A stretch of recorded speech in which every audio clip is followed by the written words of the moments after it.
Good morning. It's really an honor to be here and among the distinguished audience here.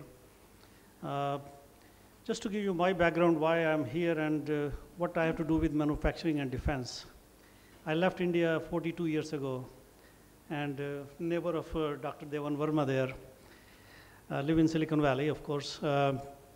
Started my career in Bell Laboratories in 80, and we were developing technologies for the general public as well as for defense.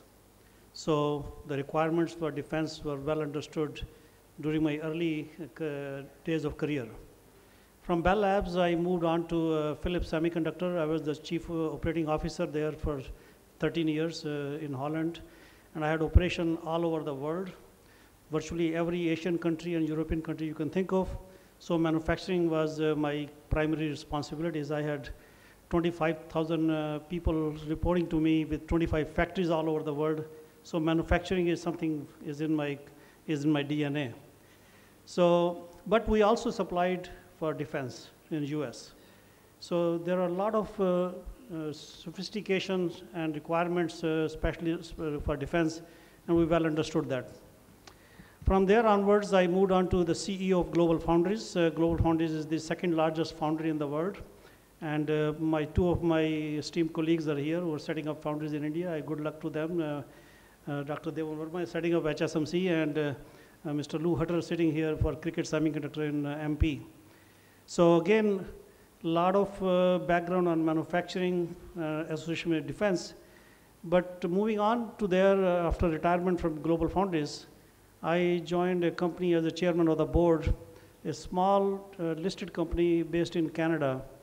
This is a gallium arsenide technology, which is a very disruptive technology. It has very serious applications for defense. Last 1 week I've been here, and I've been meeting with DRDO, with the ISRO chairman, and many people from DRDO, SSPL, and so on. And we told them about our technology, how this can disrupt the roadmap for the Indian defense. So I think there was a reception was very good. Again, the time will tell how it goes further. In addition to that, after working for 30-some years in the US, I retired last year, and I wanted to come back and contribute to the country. And we launched, four founders. We launched a company called M2I, and stands for Making in India, and where we're setting up a large ESDM somewhere in India.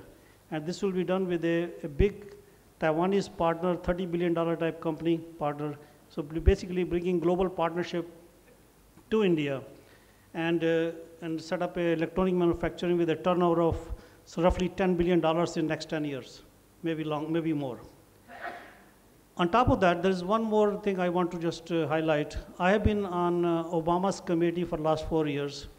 Obama formed a committee called Advanced Manufacturing Partnership for bringing jobs into US and manufacturing into US. So I've been doing that for a living for the last 4 years. I had many, many meetings in the White House. And US, if you remember, when Obama took over in 2008, was virtually bankrupt. And today, the US economy is definitely much better. A lot of manufacturing came. I set up a big foundry in New York with $15 billion investment.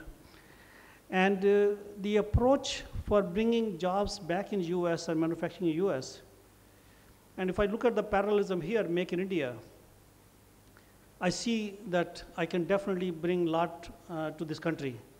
But there are still a lot of gaps. And I think India needs to really understand how to do things differently and make in India a reality. Is this the right time to make it happen? Now, while we're launching our M2I, for us, the same challenge is there. What's the skilled workforce we need? And our M2I is not only for the electronic products, it's also for the defense products and space products. So it's going to be a large, diversified clusters set up in India, somewhere in India. And I think the next topic about workforce and what we need, I think I'm already going through those challenges, so I'll be giving you my insight on that, and also be happy to hear some of the inputs from the audience here. Thank you.